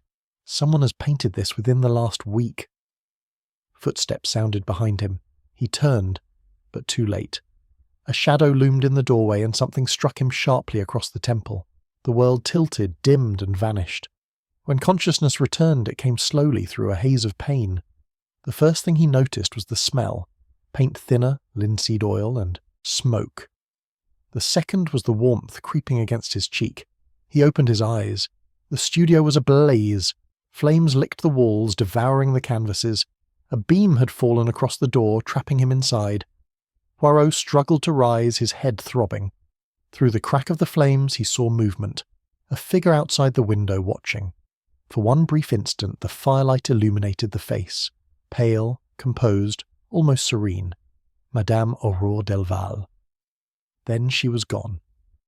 With the last of his strength, Poirot dragged himself toward the far side of the room, where the smoke thinned near the broken window. The fire roared behind him, eating through the wooden floor. He tore at the lock with his cane, shattering the pane, and pulled himself through onto the narrow balcony. Below, the forest shimmered with the reflection of the flames. He dropped to the ground, rolling through the damp leaves, coughing, his lungs burning. From the shadows, Jean-Marie emerged, wild-eyed. "Monsieur Poirot, what happened?" Poirot pointed weakly toward the house. Someone wished to burn the last truth. The boy stared at the inferno. "The portrait, my face, it was there. I didn't paint it. Who could have—" Poirot gripped his arm. "Not now. We must go. Whoever lit that fire is still near." They stumbled through the forest, the blaze behind them casting long monstrous shadows through the trees. At last they reached the road, where Gervais' motor car appeared out of the fog like salvation. The inspector leapt out, shouting, "Poirot! I had word from Paris. The witness who saw the letter stolen was found dead this morning." Poirot steadied himself against the car. "Dead? How?" "Strangled near the river docks. The clerk who took your evidence to the magistrate. The same perfume, jasmine noir, was found on his coat." Poirot's eyes closed for a moment, the pattern completing itself with dreadful precision. "It is as I feared," he murmured. "The murderer does not flee. They circle back to erase their footsteps." Javert looked toward the burning house. "So she's here. Aurore Delval, the fire was meant for you, wasn't it? Poirot's expression hardened. Non, my friend. It was meant for what was inside. The painting, the unfinished portrait. It held the final key. Then it's gone, Javert said grimly. Nothing left to prove her guilt. Poirot's gaze lingered on the glow of the flames, the house collapsing in upon itself like a dying heart. Not quite nothing, he said softly. I saw it before the fire took it. The brushwork, the style. It was not hers, nor the late Auguste Lenoir's. It was Duval's. Javert stared. Duval, but he's in custody. Then we have our ghost, Inspector, Poirot whispered. For the hand that painted that portrait was guided not by art, but by deceit. Someone wished to forge the past itself, and nearly succeeded. In the distance, the first fire. Engines wailed through the forest, their bells echoing through the wet air. Poirot watched in silence as the roof of the Lenoir house collapsed into embers. The night smelled of smoke and rain and something older, like the closing of a tomb. He turned at last to Javert and Jean-Marie. It is not finished. A confession can burn, a painting can die, but memory, that cannot be destroyed so easily. The one who plays with history has struck twice, and they will strike again, unless I stop them first. His eyes, bright beneath the soot and fatigue, fixed on the smouldering ruin. Tomorrow, my friend, he said quietly. The game begins anew. The night after the fire was long and sleepless. Poirot sat in his small room at the local inn, his reflection flickering in the oil lamp beside the bed. Outside, the forest hissed and whispered under the rain, a soft echo of the flames that had devoured the Lenoir estate only hours earlier. Javert had gone to secure the perimeter, leaving Poirot alone with the silence and his thoughts. He had nearly perished in that blaze, and yet what haunted him was not the danger, but the purpose. Someone had risked everything to destroy that portrait. Why? It could not have been mere panic. To burn a house, to kill a witness, to erase a record, such acts spoke not of impulse, but of design. And yet, design required motive, and motive required pattern. He poured himself a small cup of coffee, the liquid black as ink, and stared at the faint burn on his right hand, a souvenir from the flames. There, amid the ache, his mind worked tirelessly. He listed the facts aloud, his voice low, steady, rhythmic. 1. Madame Lenoir was killed by a single blow from the crystal ashtray. 2. The letter she wrote disappeared. 3. Duval confessed, yet too easily. And Aurore Delval, that tragic actress, plays a part larger than she admits. 4. The portrait at Fontainebleau, unfinished yet recent, painted by a hand both skilled and deceptive. And 5. He paused, tapping his temple. 5. Someone follows me, always a step behind, unseen but precise. Not vengeance, not fear, control. A knock at the door interrupted his thoughts. It was Javert, drenched from the rain, his hat dripping onto the floor. They've searched the ruins, he said. Nothing left but ash and timber, not a trace of the portrait. Poirot motioned him inside. And Jean-Marie? Asleep at the gendarmerie, poor devil's half crazed with shock. He swears he saw a woman outside the fire. Poirot's brows lifted. Ah, then his eyes saw what mine did. Javert frowned. You mean Aurore Delval? But why would she... Poirot interrupted with a quiet gesture. Patience, my friend. The good actress acts even off the stage, but I do not think it was she who lit the flame. Then who did? Poirot's gaze drifted toward the window. That is what troubles me. Aurore had motive to protect, not to kill again. Duval had means, but not freedom. So who then moves so freely in their shadow? Someone who knows their habits, their secrets, their sins, perhaps even their handwriting. Javert looked startled. You think the letter was forged? Poirot smiled faintly. Not the original, but perhaps a second one, made to appear the same. A letter that damned the innocent and freed the guilty. Yes, it begins to take shape. He rose suddenly, pacing the small room, hands clasped behind his back. There is something I have missed, something that stares at me with the insolence of truth. What was it, mon Dieu? He stopped, turning sharply toward the table where his soaked coat hung. From its pocket he withdrew a small object he had forgotten, the cigarette case he had taken from Duval's desk during their confrontation. He opened it now absently and stared. Inside were 2 cigarettes of the vanilla blend Aurore Delval smoked, and one of the Turkish kind favoured by Madame Lenoir. But the Turkish cigarette was half broken, the paper slightly smudged with dark fingerprints. Poirot held it close to the lamp, eyes narrowing. "Dark stains," he murmured. "But not ash. No, something else. Ink." He took out his pocket lens and examined it. The print was smudged, but beneath it ran the faint trace of handwriting, the kind one leaves when resting a hand upon wet ink. He smiled slowly. So, the hand that smoked this cigarette also signed a letter. A forgery, perhaps. And to whom did this case belong? Duval, of course. Yet Duval smoked cigars. Javert, standing behind him, muttered, "Then who?" "Precisely," Poirot exclaimed, snapping the case shut. It was planted in Duval's desk, but by whom? Who would have access to both his office and the Palais? Who could move unseen between the worlds of art and law? Javert's eyes widened. "You mean someone in the gallery business?" Poirot nodded. The forgeries of the paintings, the manipulation of inheritance papers, it required both talent and access. There is one name that touches every corner of this web, the art dealer, Monsieur Arnaud Marchand. Javert frowned. The one who managed the Lenoir exhibitions after the painter's death? Oui, the very one, Poirot said softly. He was Duval's associate, Aurore's agent, and Madame Lenoir's business partner. 3 lives tied to one man, the invisible hand guiding the play. It is he who profits most from the scandal and its silencing. Every painting, every sale, every secret leads back to him. Javert rubbed his chin. You think he forged the letter, then stole it from the Palais? Poirot smiled. He would need someone inside, a clerk perhaps, and when that poor man hesitated, he was strangled. Simple, efficient, and the fire, a masterpiece of distraction.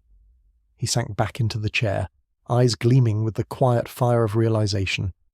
Do you recall, Inspector, the very first moment I entered Madame Lenoir's drawing room, the 7 ashtrays upon the mantel, each one used, each with a single cigarette butt. 6 were hers, 1 was not. I thought then it was the guests, but no, it was left there to mislead me, to show me a woman's carelessness, when in truth it revealed a man's precision. You're saying Marchand was there that night? Poirot nodded slowly. He was there before the murder, perhaps even after. The cigarette in the wrong ashtray, or the Turkish blend smoked by none of the women, was his.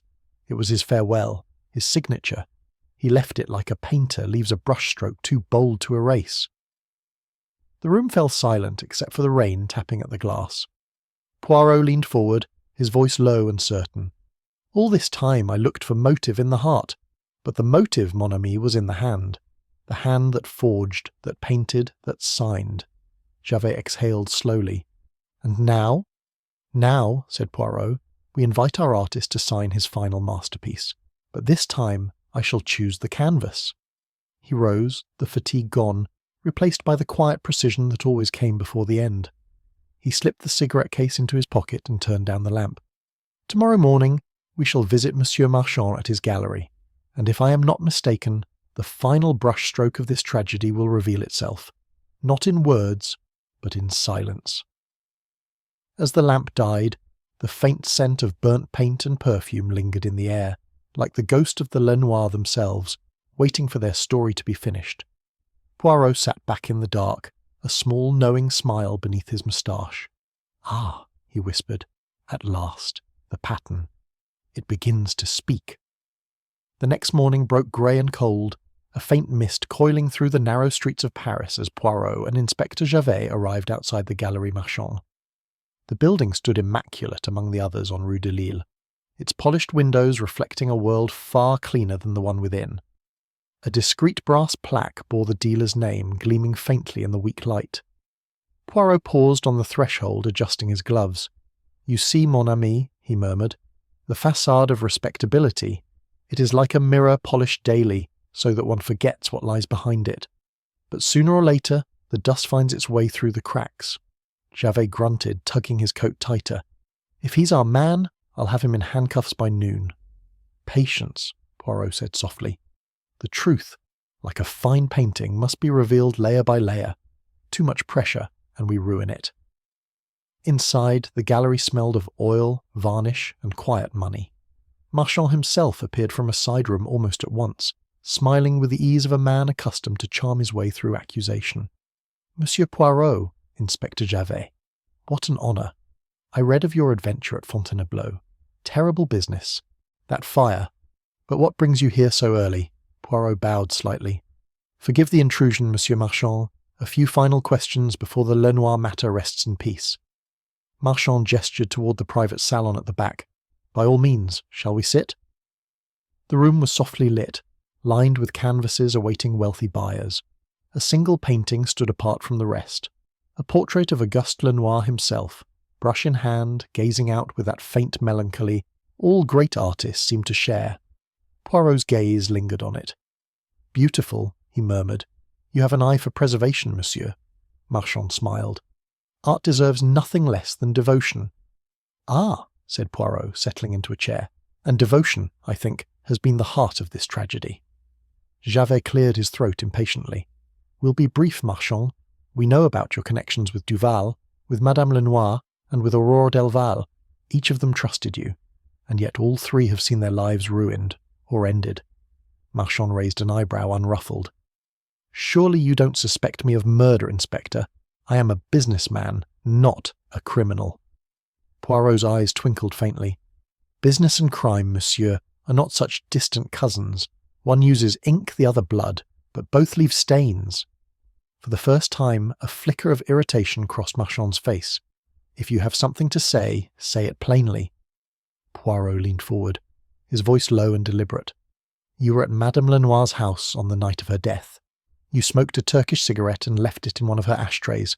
You thought it a clever misdirection. Too small a detail to matter, but for me, such small things are everything." Marchand's lips parted, then closed again. "You have no proof." "Ah, but I have reason," Poirot said gently. "You had been forging her late husband's work for years. Duval supplied the documents, Aurore provided the provenance, and Madame Lenoir, how shall we say, allowed it by silence, until guilt overcame her and she planned to confess. That, I think, is what her final letter meant. But confession would ruin you all, so one of you took the only path left." Javert's voice was hard. "You killed her to keep her quiet." Marchand's smile returned, brittle and tired. "You think this was about money, Inspector? About the sales of paintings and false signatures?" He laughed softly without joy. "No. You see, that is where you misunderstand everything." Poirot's gaze sharpened. "Then enlighten us, monsieur." Marchand rose, crossing to the portrait of Auguste Lenoir. For a long moment he said nothing. When he finally spoke, his voice carried a strange reverence. "Auguste was my teacher, my mentor. When I was young, he saw in me what no one else did. Promise, perhaps, or hunger. I apprenticed under him for years, learning to paint as he painted, to breathe as he breathed. But I was never his equal, I knew it. Everyone knew it." He turned then, eyes dark and burning. "And yet, when he died, who preserved him? Who kept his genius alive when the world had forgotten him? I did. It was I who restored his name, I who gave his art the immortality he deserved. Every brushstroke I forged was an act of love." Javert scoffed. "Love? You call that forgery?" Marchand's voice rose. "Forgery? Non-inspector. Resurrection. What I did was for him, for art itself. The world consumes greatness and forgets it. I would not let that happen to Auguste. He lived through me, through my hand. Even Odette understood that once. She admired me once." Poirot watched him quietly, until she no longer did. Marchand's jaw tightened. She began to doubt. She said it was a sin that we were playing God, but it was her sin too. She sold the works, she spent the money, she lived off his name. Then, like a coward, she sought absolution, planned to confess everything, to destroy what we had created.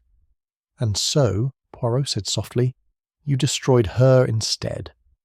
Marchand's hands trembled, but his tone was steady. "I went to her that night to reason with her.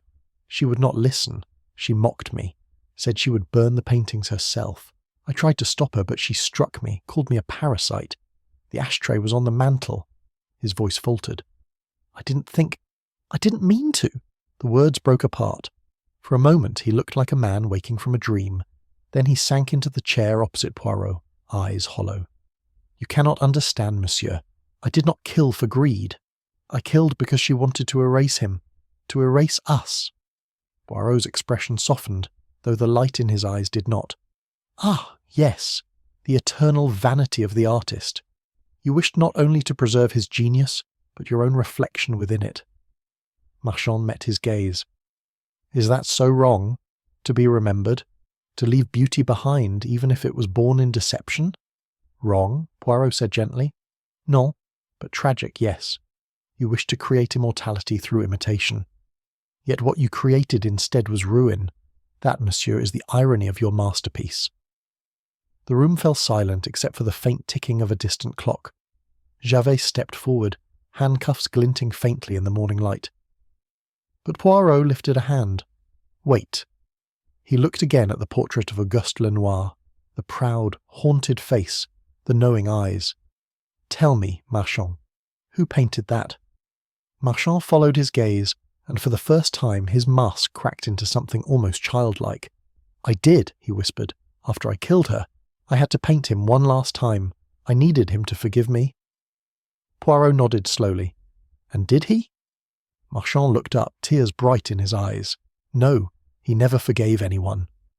Outside, the bells of Saint-Germain rang noon, their sound carrying through the narrow streets like an echo of judgment. Poirot rose, buttoned his coat and spoke softly to Javert. Take him gently, my friend. He killed not from hatred, but from devotion twisted by despair. It is the worst kind of crime, born not of malice, but of love that has lost its way. As they left the gallery, Poirot paused once more before the portrait. In the wavering light, the painted eyes of Auguste Lenoir seemed almost alive, their gaze following him toward the door. He murmured under his breath, Art survives, yes, but at what cost? Then he stepped out into the cold, the rain beginning once more, washing the sins of Paris into the Seine. The carriage ride from the Galerie Marchande to the Palais de Justice was long and silent. Marchand sat between two gendarmes, his hands clasped loosely before him, the artist's poise still lingering even in disgrace. Poirot and Javert rode opposite, the rain tapping faintly on the carriage roof. The streets of Paris blurred past, wet cobblestones, flickering lamps, and faces turned toward the spectacle they did not yet understand. For all his calm, Poirot felt the weight of something unfinished pressing upon him. The confession, though thorough, had come too readily. Marchand's guilt was genuine, yes. The blow that ended Madame Lenoir's life, the forgeries, the fire, all these lay upon his conscience. But there had been something in the man's eyes during that confession, something curiously absent. Fear. Fear of punishment, of exposure, of ruin. Poirot had seen men confess to murder out of guilt, love, desperation, but never with that strange serenity. As they neared the Palais, Poirot leaned forward. Tell me, Monsieur Marchand, he said quietly, have you ever considered the possibility that you were not the only artist at work in this affair? Marchand's gaze flicked up sharply. I don't understand, Poirot smiled faintly. Oh, but I think you do. Someone painted the final scene of your life with remarkable precision, every brushstroke calculated. The confession you made, the fire that destroyed the portrait, the missing letter, all fit together like a well-framed composition. And yet, one question remains unanswered. Why did the final act unfold so smoothly? Marchand's lips curved into something that was almost amusement. You think I was manipulated, Monsieur Poirot? That someone else staged this tragedy? Poirot's eyes gleamed. I do not think, I know. At that moment the carriage jolted violently. One of the gendarmes cursed as the driver shouted.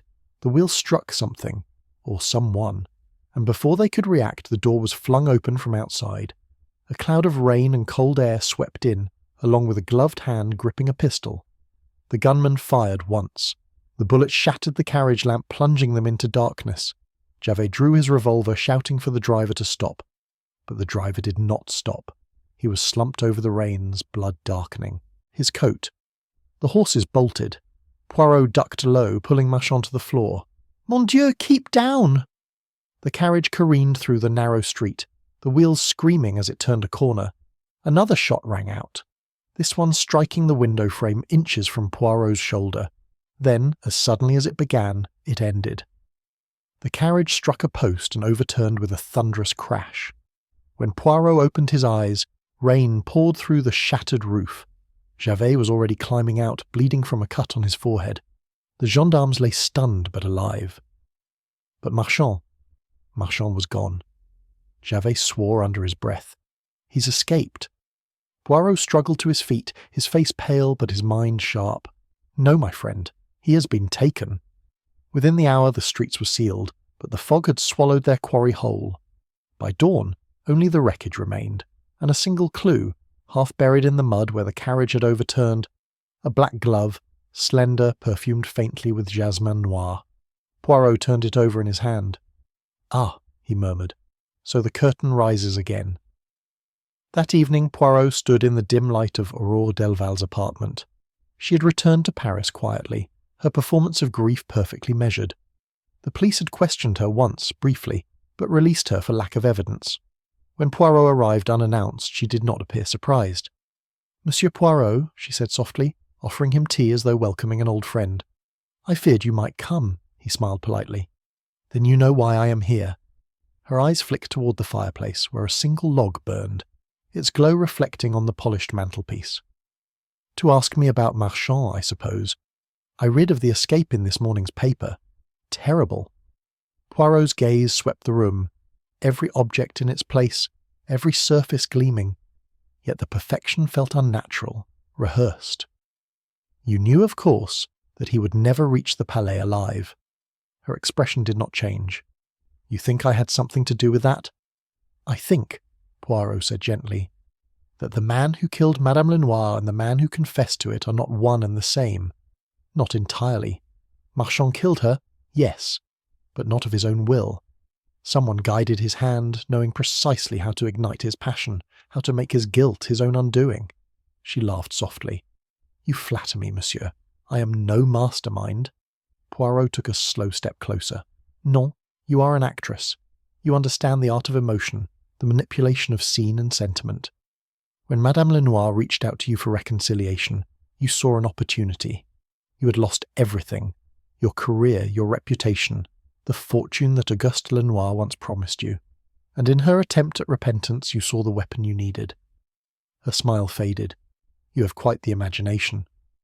"But it is not imagination, madame," Poirot said, his voice suddenly hard. "It is truth. You wrote the letter, not she.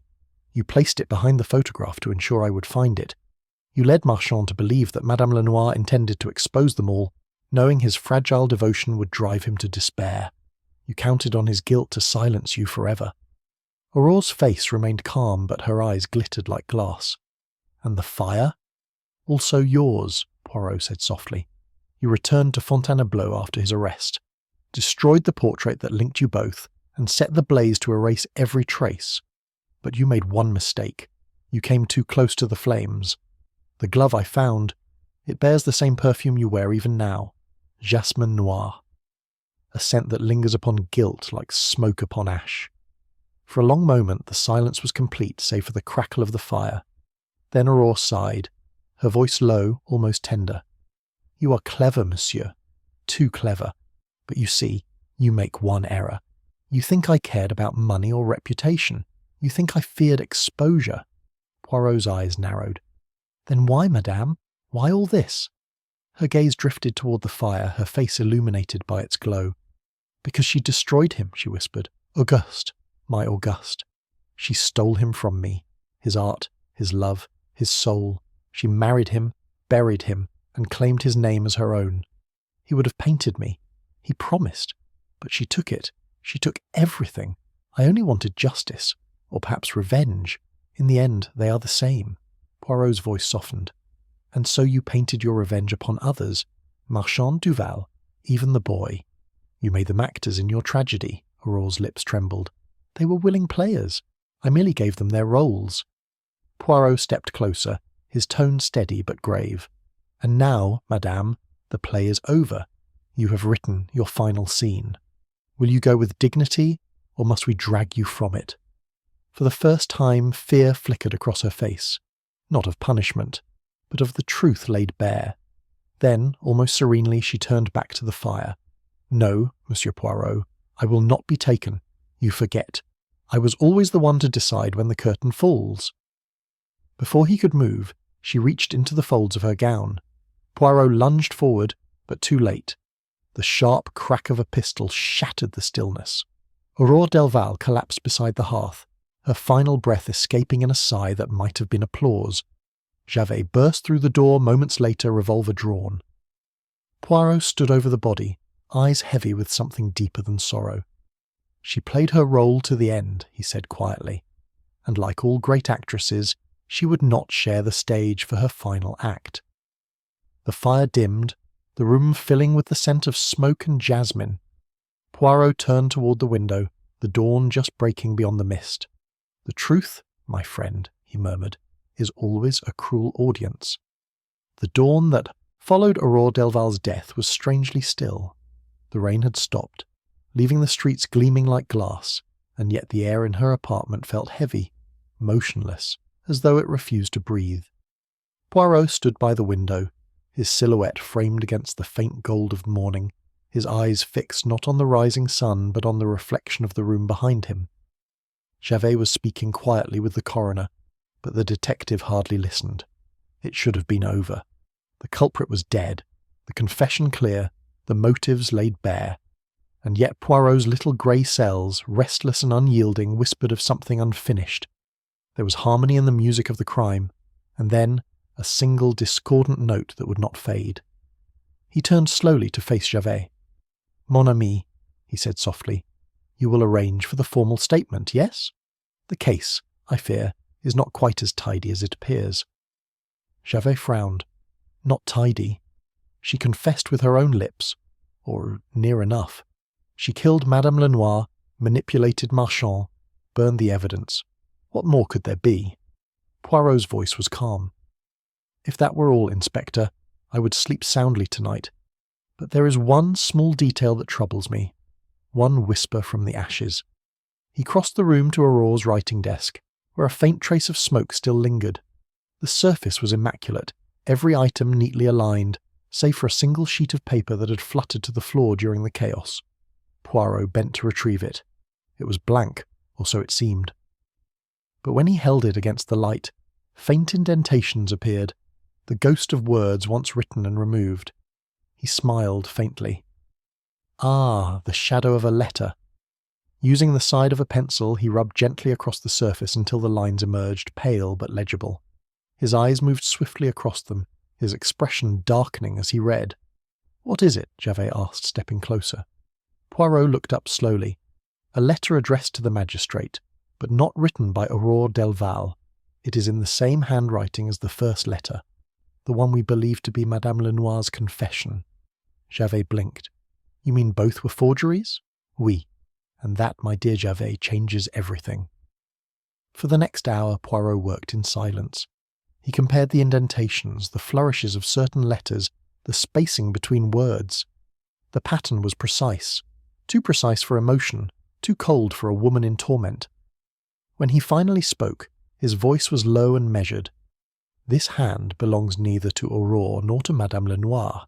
It belongs to a man trained in legal precision, deliberate, neat, and impersonal." Javert's eyes widened. "You mean Duval?" Poirot nodded gravely. "Yes, the lawyer, the man we thought confined safely in prison. But what if his confession was as false as hers? What if he orchestrated everything, the murder, the forgeries, the letters, using them all as pawns in his masterpiece of deception?" Javert's face drained of colour. "But he confessed." "Confession, mon ami," Poirot said, "is a powerful stage trick. The guilty man who admits his crime gains sympathy, while the truly guilty slips quietly into the shadows. Duval's mind was always clever, too clever. He loved control, and what better control than to make others bear the blame while he remained untouchable? They left the apartment at once. The carriage wheels splashed through the puddles as they made for the Sûreté. The morning light was pale, uncertain, like a truth not yet fully born. When they arrived, the warden greeted them with confusion. "Monsieur Duval? He was transferred yesterday," he said. An order came from the magistrate's office, signed and sealed. Poirot's eyes narrowed. "Show me the order." The man produced the document, and Poirot needed only one glance to confirm his suspicion. The signature was a forgery, flawless, but soulless, a copy without the tremor of human imperfection. "He has escaped," Poirot murmured, "and Paris once again becomes his gallery." Javert swore under his breath. How? How could he do it? He was under guard. Poirot's mind was already racing. He had friends still loyal, men in the shadows, perhaps clerks or guards he bribed long ago. But the greater question is not how he escaped, but why. Why now, when every piece seemed to have fallen in his favour? Why not remain the tragic confessor? As they spoke, a messenger burst into the corridor, breathless. "Inspector Javert, there's been a shooting at the Marchand Gallery." The two men exchanged a single look and rushed out into the rain. By the time they reached the gallery, the street was crowded with onlookers. The front door hung open, the marble floor smeared with footprints and blood. Inside, beneath the great portrait of Auguste Lenoir, lay the lifeless body of Henri Duval. Javert knelt beside him. "Shot through the heart," he said grimly. "Pistol still in his hand. It looks like suicide." Poirot's eyes scanned the scene. Perhaps the final stroke of an artist who wished to sign his work. He walked slowly to the desk where Duval had fallen. Beside the body lay a single sheet of paper, folded once. Poirot opened it carefully. "For years, I gave them all the illusion of control. The painter, the mistress, the dealer, the fool who thought himself her son. They played their parts well. But I was the author, and now the play ends with me." Poirot read it twice, then lowered it, his face unreadable. "He writes like a dramatist taking his bow, but something is missing, something he did not mean for us to find." He turned the note over, blank, except, in one corner, a small smudge of blue wax. Poirot's eyes lit up. "Blue wax," he whispered, "the same used to seal the Lenoir will." He crossed to the cabinet where Marchand's remaining inventory had been kept. Most of the ledgers were in place, but one, the largest and oldest, was gone. The same ledger Duval had handled during his first questioning. Poirot turned slowly toward the window. So, he has not only written his confession, he has written his legend. The missing ledger, the sealed documents. He wanted to be found dead, surrounded by proof of his own brilliance. But what if? He paused, eyes narrowing. "What if the body is part of the illusion too?" Javert stared at him. "You think?" "Examine the hands," Poirot said quietly. "No powder burns on the fingers, no trace of recoil on the wrist. This pistol was placed there after death." The inspector exhaled sharply. "Then who killed him?"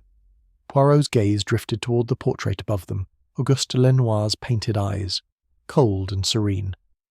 The one person he underestimated, the one who knew how his games would end. Perhaps the woman we thought dead, or the boy he thought broken. Someone who refused to remain a pawn. The storm outside broke suddenly, thunder shaking the windows. Poirot's voice lowered. "There will be one final move yet, my friend. One last trick hidden within the frame. The artist of this tragedy may be gone, but his final brushstroke waits to be revealed." As the lightning flashed across the glass, Poirot's reflection appeared beside that of the painted Lenoir. Two men of reason, one real, one eternal, both staring into the abyss that art and deception had left behind.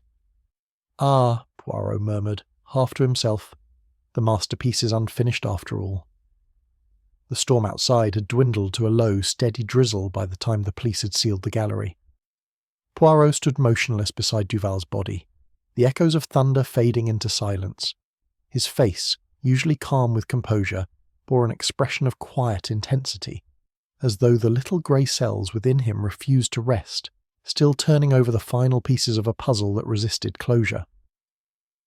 Inspector Javert returned from speaking to the officers stationed outside. "Everything's as you said," he murmured. "The door was locked from the inside, no footprints leading away. Duval's pistol, one shot fired. Every sign points to suicide." Poirot's gaze shifted from the body to the portrait above, the painted face of Auguste Lenoir frozen forever in defiant melancholy. "Every sign, yes," he said softly. "And yet, mon ami, the signs are not the truth. They are the brushstrokes left by the painter of this illusion. It is we who must step back to see the whole canvas." He bent once more beside the corpse, his fingers hovering delicately over the desk, the pistol, the sheet of paper Duval had left. Then, With a sudden spark of realization, he leaned closer. "Ah," he breathed. "There it is. The final touch of the master." Javert frowned. "What do you see?" Poirot picked up the pistol carefully with a gloved hand. "This weapon, it is clean.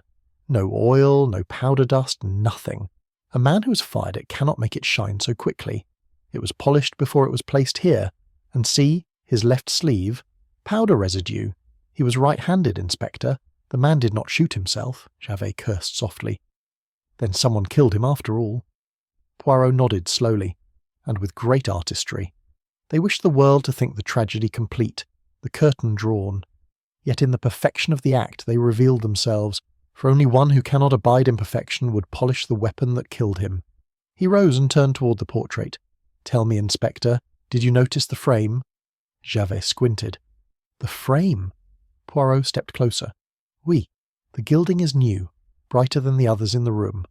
Our murderer had something hidden there, something that must not be found in Duval's possession. And now, when all eyes were on his supposed suicide, they came to retrieve it. The inspector sent for a ladder.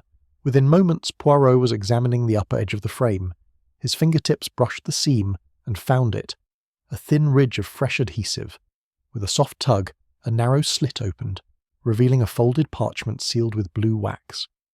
Poirot descended the ladder, holding the object delicately as though it were a relic. "The missing ledger page," he murmured, "signed by Madame Lenoir herself, and beneath, the name of her heir." He broke the seal and unfolded the paper, his brows lifted as he read. Ah, how extraordinary! The inheritance was left not to her nephew Jean-Marie, not to Marchand, nor to Duval, but to one who was meant to remain invisible. Javert leaned over his shoulder. "What name?" Poirot handed him the document. At the bottom, in fading ink, was written, Aurore Delval. Javert swore. "But she's dead." Poirot smiled faintly. "So the world believes. But tell me, my friend, did you ever see her face after she shot herself?" The inspector's eyes widened. "You mean—" Poirot nodded. "Non-lethal. A theatrical wound, perfectly staged. She was an actress, remember. The pistol shot struck the wall behind her. The blood, prepared beforehand. In the confusion she escaped, and Duval's death, her final stroke of genius, cleared the stage completely." "Then where is she now?" Javert demanded. Poirot moved to the window, staring into the thinning fog beyond. "If she has played this part so long, she will not stop before her triumph is complete. She has her inheritance at last, though not in the way she imagined. There is one final place she would go, the only place that ties her to her past. Fontainebleau." Hours later, under a bruised evening sky, Poirot and Javert arrived once more at the ruins of the Lenoir estate. The air was thick with the smell of ash and rain. From within the blackened skeleton of the house came the faint scrape of footsteps. Poirot motioned for silence. In the hollow where the studio once stood, a figure knelt before the charred remains of an easel, her hands blackened with soot. Her face was half-shadowed, her gown torn and soaked, but the poise was unmistakable. Aurore Delval turned slowly toward them, a faint smile upon her lips. "I wondered how long it would take you, Monsieur Poirot," she said softly. "You are always the last to arrive, and yet always the first to understand." Poirot stepped forward, his tone calm but unyielding. "You have played a magnificent game, madame. The lover avenged, the accomplices ruined, the evidence erased. But even the finest performance must end." She laughed, though the sound trembled. "End? No, monsieur. It ends only when the story is complete. Duval tried to steal it from me, my masterpiece. He wanted the world to believe he created it all.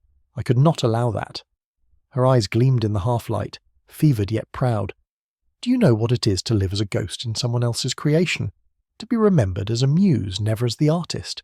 I gave them life, and they left me with ashes, so I took back what was mine." Poirot's voice softened. "And in doing so, you destroyed everything you loved." For a moment her composure faltered. "Perhaps, but at least it was I who decided how the final brushstroke would fall." Javert stepped forward, revolver drawn. "It's over, madame." But Poirot raised a hand. "No, Inspector, she has already chosen her ending." Aurore smiled faintly and lifted something from her lap, a small soot-stained canvas, barely begun. "The portrait I never finished," she whispered. "Auguste's eyes, mine reflected in them. It was always meant to be us together, forever in paint. She turned the painting toward them. The image was raw but haunting. A man and woman entwined in shadows, indistinguishable from one another. As Javert approached, Aurore's fingers loosened. The canvas fell face down into the soot. Her other hand slipped into her gown, emerging with the same pistol from before. Poirot did not move, only met her gaze. "Madame," he said quietly, "art may capture eternity, but it cannot escape consequence." She smiled, a tired, almost grateful smile. "No, monsieur, but at least it leaves beauty behind." The shot echoed once through the empty house. When it was over, Poirot knelt beside her, closing her eyes with a gentleness that surprised even Javert. "She sought immortality," he murmured, "and she found it, in tragedy."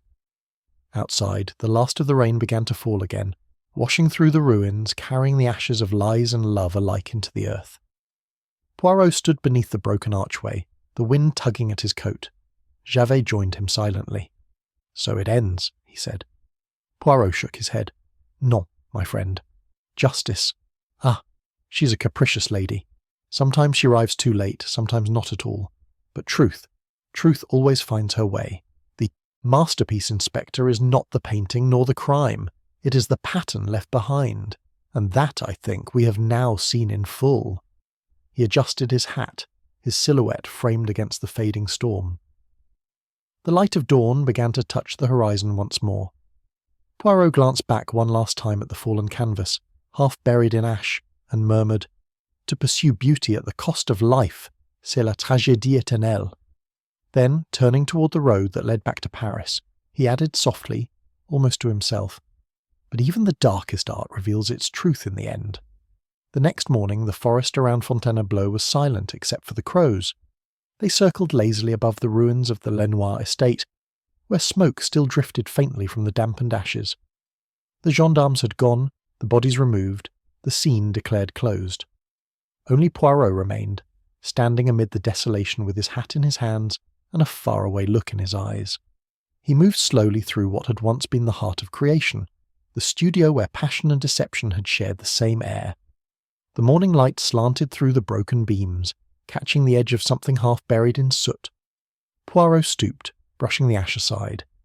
It was the small canvas Aurore had dropped before her death, its surface blackened but not destroyed. He turned it over gently. Beneath the soot, the faint outline of a face emerged. Auguste Lenoir, unfinished, his features blending into shadow. Yet, as Poirot studied it closer, a flicker of surprise crossed his face. The signature in the lower corner was not Aurore's at all. It was written in another hand, elegant, sharp, unmistakably deliberate. Henri Duval. Poirot frowned. "Ah," he whispered, "so the dead still speak." He carried the canvas to the table where the burnt fragments of papers and brushes lay. The back of the painting was rough, uneven, as though something had been inserted beneath the linen. Taking his penknife, Poirot sliced carefully along the edge, and from within the frame a folded document slipped free, sealed with the same blue wax as before. "Mon Dieu," he breathed, "the second will." He opened it slowly. The document, though scorched, was legible. It was dated only a week before Madame Lenoir's death, and the contents were brief but devastating. The estate was not to pass to Aurore Delval as previously believed, nor to Jean-Marie, nor to Duval. It was to be given to the one who restores what was taken, the rightful heir to Auguste Lenoir's name. Poirot stared at the words, his mind turning over every layer of deception that had come before. "The rightful heir," he murmured. Then the boy. He was no nephew at all. He folded the paper carefully and slipped it into his pocket. The pieces aligned now with terrible elegance, a final truth no one had seen fit to claim. Jean-Marie was not the orphan he believed himself to be. He was Auguste Lenoir's son. Hidden to protect him from scandal, then used as a pawn by those who had sought to profit from the painter's name. The revelation filled Poirot not with triumph, but with quiet melancholy. The tragedy had been complete long before the first murder. Art, love, ambition, all had been twisted by the human desire to possess what could never truly be owned. He left the ruins behind and made his way toward the village. The road was soft with mud, the air heavy with mist. As he walked, A motor car approached from the opposite direction. Jean-Marie stepped out, his face pale, his clothes damp with rain. "Monsieur Poirot," he said breathlessly, "they told me she's gone. Aurore? Is it true?" Poirot nodded gravely. "It is true, mon garçon. Her story has ended." The young man's shoulders sagged. "She was all that was left of them, of my mother, of the past." Poirot placed a hand gently on his arm. "You are wrong. What is left, my friend, is truth, and truth, though it wounds, is the only inheritance that endures." Jean-Marie looked at him, confused. "What do you mean?" Poirot hesitated. To tell him would be to reopen wounds that might never close, and yet to conceal it felt equally cruel. At last, he spoke quietly. "You were never her nephew. You are Auguste Lenoir's son, and hers. The proof lies within a document I have recovered." The young man stared at him in stunned silence. "His son? No, that cannot be. He never—" Poirot shook his head. "He never knew, or perhaps he chose not to, but your mother, before her death, ensured that his bloodline would not vanish. She left it in her will, hidden within the very art they both cherished. That, I think, was her final act of love." Jean-Marie turned away, struggling to steady his breath. "Then all of this, all the pain, the lies, it was for me?" Poirot's expression softened. "For you? Yes, and perhaps for him. The artist sought immortality through paint, but your mother sought it through you. Both succeeded, though neither lived to see it." The young man said nothing. He only gazed at the grey horizon, where the forest met the sky, and for the first time tears slid quietly down his face. When he finally looked back, Poirot was smiling faintly. "Go now, my boy. Leave this place behind. Build a life that belongs to no one but yourself. The past has had its fill of ghosts." Jean-Marie nodded, his voice breaking. "Thank you, monsieur. I will try." Poirot watched him walk away, his figure fading into the mist.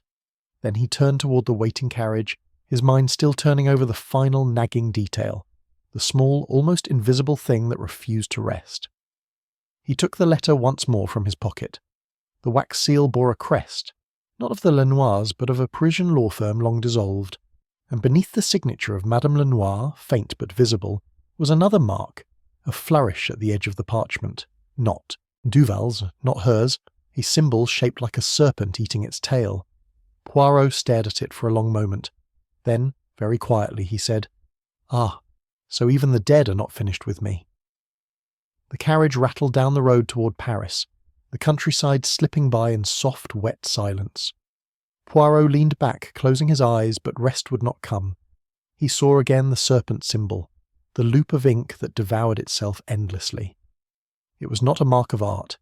It was the insignia of a secret society of collectors, long whispered about in the art world, who trafficked in forgeries and lost masterpieces. Duval, Marchand, even Aurore, they had all been its instruments, but someone greater had orchestrated it all, someone who had never stepped into the light.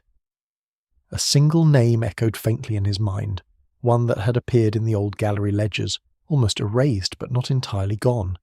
He whispered it under his breath. "Le Cercle d'Or." His eyes opened. The rain had stopped, but the clouds lingered low, grey as smoke. "So," he murmured to himself, "the curtain falls, but behind it waits another stage." The driver called out from the front, "Back to Paris, monsieur?" Poirot adjusted his hat, the faintest smile returning to his lips. "Oui, back to Paris. There is always another truth waiting there, n'est-ce pas?"